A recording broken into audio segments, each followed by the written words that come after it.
Class 10th physics continue करते हैं। Concave mirror के इमेज फॉर्मेशन की चर्चा हमने पिछले वीडियो में की थी। अब यहाँ पे कॉन्वेक्स मिरर के बारे में हम यहाँ पे चर्चा करेंगे। कॉन्वेक्स मिरर को हम उत्तल दर्पण कहते हैं। चूंकि मिरर है इसलिए हम यहाँ पे रिफ्लेक्शन की प्रॉपर्टी का अध्ययन करेंगे, यानी रिफ्लेक्शन का अध्ययन करेंगे। रिफ्लेक्शन यानी कि परावर्तन। जब लाइट रेज किसी चिकनी सतह पर गिरती है तो वापस उसी माध्यम में लौट जाती है। Bouncing back of light rays from a surface.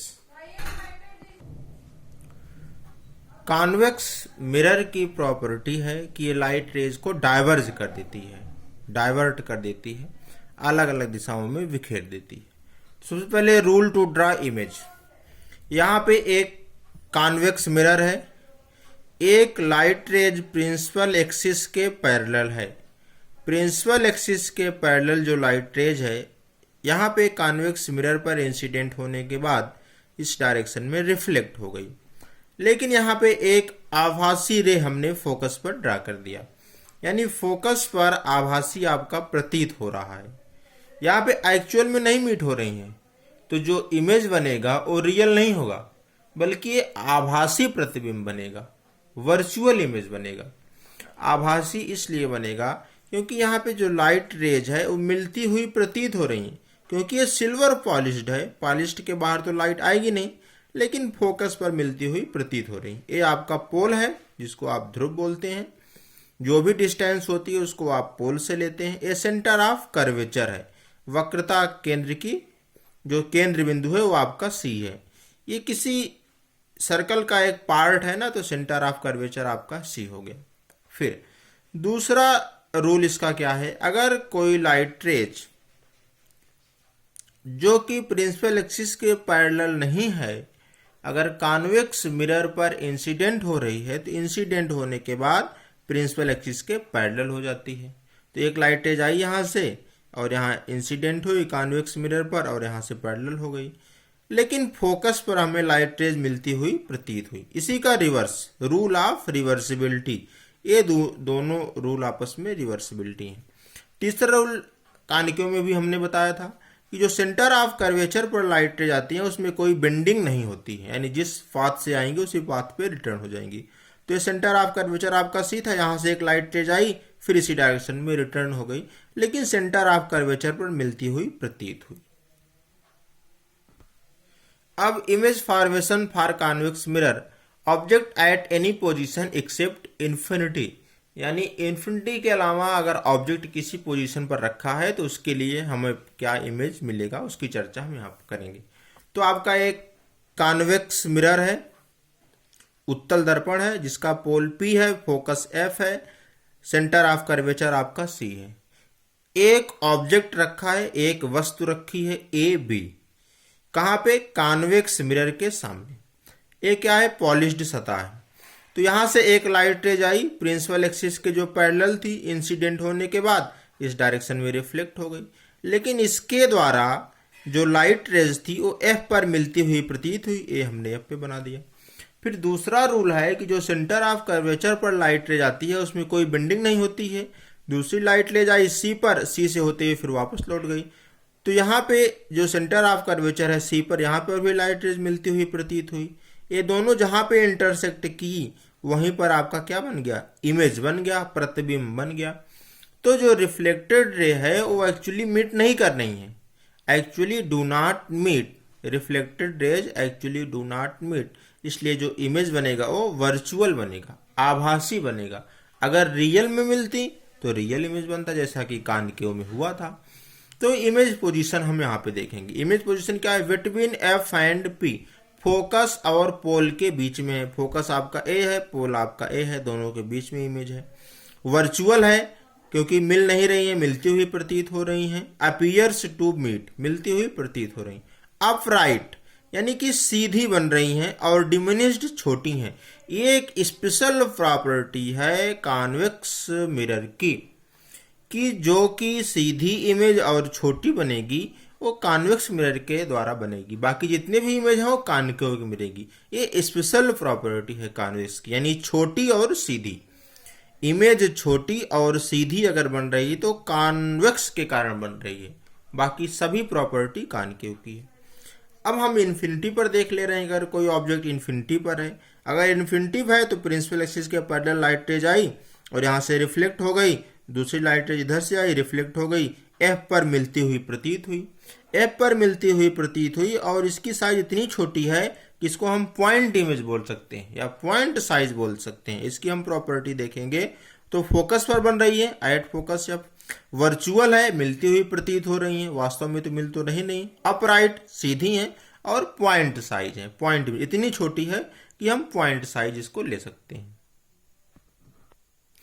अब हम बात करते हैं रिफ्रैक्शन की। रिफ्रैक्शन मीन्स क्या होता है? Bending of light rays when goes from one medium to another medium. जब प्रकाश किरण एक माध्यम से दूसरे माध्यम में जाती हैं तो उनके पथ में विचलन होता है, अपने रास्ते से विचलित हो जाती हैं, अपने पथ से विचलित हो जाती हैं। इसी घटना को हम अपवर्तन कहते हैं।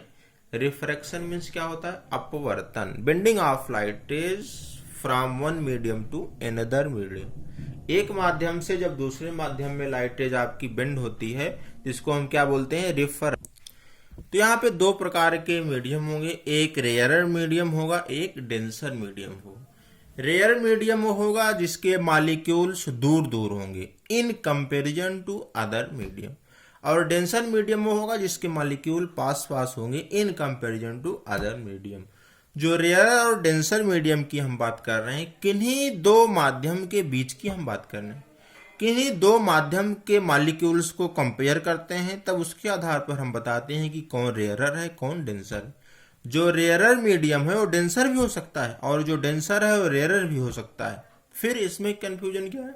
इसमें कंफ्यूजन ये है कि आप दो माध्यम लेंगे, दो मीडियम लेंगे, तो उनके बीच आप कंपेयर करेंगे, तभी आप जान पाएंगे कौन रेयरर है कौन डेंसर है। तो यहाँ पे आप देख रहे हैं कि जो एयर है गैस के फॉर्म में है, इसके मॉलिक्यूल दूर दूर होते हैं। किसके कंपैरिजन में? लिक्विड के कंपैरिजन में। जो आपका वाटर है ये लिक्विड है, इसके मॉलिक्यूल्स एयर के कंपैरिजन में थोड़ा पास पास होते हैं। यानी जो आपका वाटर है, अगर आप इसको एयर से कंपेयर करेंगे तो एयर आपका हो गया रेयरर मीडियम और वाटर हो गया आपका डेंसर मीडियम। अब यहाँ पे एक हमारे पास सरफेस है, यहीं से आपके दो मीडियम अलग अलग हो रहे हैं। ए हो गया मीडियम 1, ए हो गया मीडियम 2। एयर है, ए क्या हो गया? Rarer medium. और यहाँ पे वाटर है, ए क्या हो गया? Denser medium. तो यहाँ पे एक लाइट रेज इंसिडेंट हो रही है इस सरफेस पर, यहां तक तो कोई प्रॉब्लम नहीं होगी।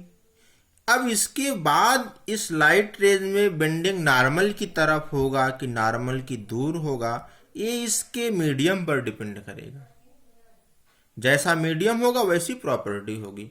तो एक परपेंडिकुलर हमने आभासी ड्रा किया जिसको आप नॉर्मल कह रहे हैं, अभिलंब बोल रहे हैं।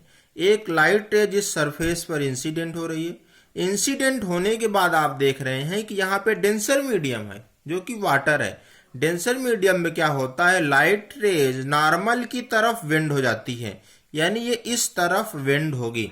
और साथ ही साथ तो यहां पे आप ध्यान दे रहे हैं जो रिफ्रैक्टेड रेज है वो क्या हो रही है? नॉर्मल की तरफ बेंड हो रही है।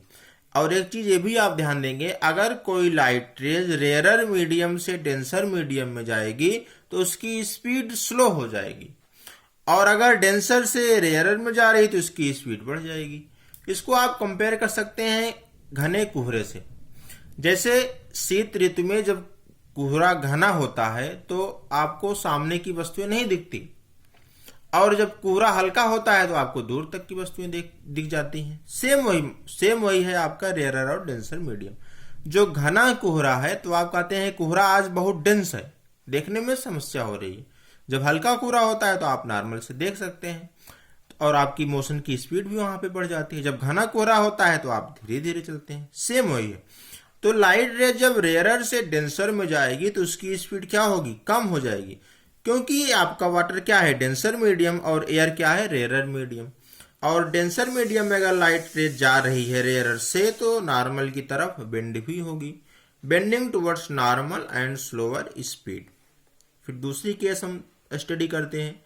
अगर कोई लाइट रेज डेंसर से रेयरर में जा रही है, ये आपका वाटर क्या हो गया, डेंसर मीडियम, लिक्विड के फॉर्म में है। एयर क्या है, गैस के फॉर्म में है, रेयरर मीडियम। अगर डेंसर से रेयरर में जा रही है तो नॉर्मल से दूर जाती है और इसकी स्पीड भी इंक्रीज कर जाती है। और तीसरी केस है, अगर कोई लाइट रेज नॉर्मल पर इंसिडेंट हो रही है जहां पे एंगल ऑफ इंसिडेंस 0 है, तो उसमें कोई डिफ्लेक्शन नहीं आता है, कोई बेंडिंग नहीं होती है, और जिस एंगल पर इंसिडेंट हो रही है उसी एंगल पर रिफ्रैक्शन भी उसका हो जाता है। तो ये आपकी इंसिडेंट रेज है, नॉर्मल पर इंसिडेंट हो रही है, कोई बेंडिंग इसमें नहीं होगी, फिर ये आपकी रिफ्रैक्टेड रेज है। यहाँ पे एक ग्लास स्लैब है, ये आपका ग्लास स्लैब है जिसको हमने जी से रिप्रेजेंट किया है। ये आपका एयर है जो कि रेयरर मीडियम है। एक ग्लास है, सॉलिड के फॉर्म में, इसके कंपेयर में ये डेंसर मीडियम है।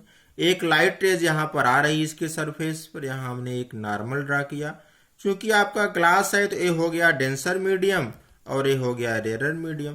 तो डेंसर मीडियम में जा रही है तो क्या होगी, लाइट रेज नॉर्मल की तरफ बेंड होगी, नॉर्मल की तरफ बेंड हुई।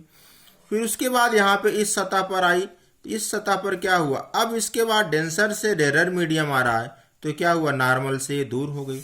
यहाँ पर इसकी स्पीड भी ज़्यादा हो गई क्योंकि रेयरर मीडियम में आ गया, और यहाँ पे इसकी स्पीड भी कम हो गई।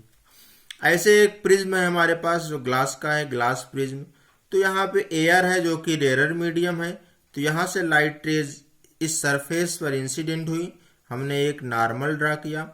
तो क्या हुआ, ग्लास आपका डेंसर मीडियम है, तो डेंसर मीडियम में क्या होता है, नॉर्मल की तरफ बेंड होती है, ए लाइट रेज इधर नॉर्मल की तरफ बेंड हो गई। उसके बाद इस सतह पर आई, हमने एक नॉर्मल ड्रा किया। अब डेंसर से रेयरर में जा रही है, तो जब रेयरर में जाती है तो नॉर्मल से क्या होती है, दूर जाती है, तो ये नॉर्मल से दूर आ रही है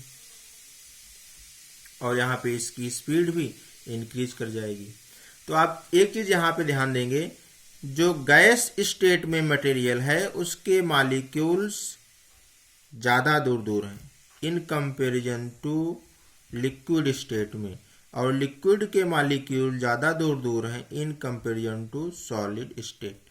अब यहाँ पे आप ध्यान देंगे, अगर हम इसको एयर मान ले रहे हैं, इसको हम वाटर मान ले रहे हैं और इसको हम मान ले रहे हैं ग्लास, ये तीन।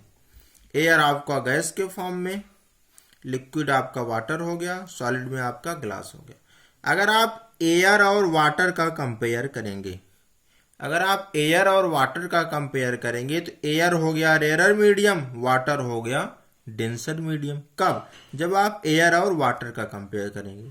लेकिन अगर आप वाटर और ग्लास का कंपेयर करेंगे तो वाटर क्या हो गया, रेयरर मीडियम, ग्लास हो गया डेंसर मीडियम। क्योंकि लिक्विड स्टेट में जो मॉलिक्यूल्स हैं वो सॉलिड के कंपैरिजन में ज़्यादा दूर दूर हैं और सॉलिड के मॉलिक्यूल ज़्यादा पास पास हैं। तो एक कंपैरिजन है। तो एयर का अगर ग्लास से आप कंपेयर करेंगे तो एयर हो जाएगा रेयरर मीडियम और ग्लास हो जाएगा डेंसर मीडियम। अगर आप वाटर और ग्लास का कंपेयर कर रहे हैं तो ये हो जाएगा रेयरर मीडियम, ये हो जाएगा डेंसर मीडियम। बस कंपेयर आप करेंगे दो मीडियम का, दो माध्यम है, उनके बीच कंपेयर कर कर ही आप बताएंगे कि कौन रेयरर मीडियम है, कौन डेंसर मीडियम।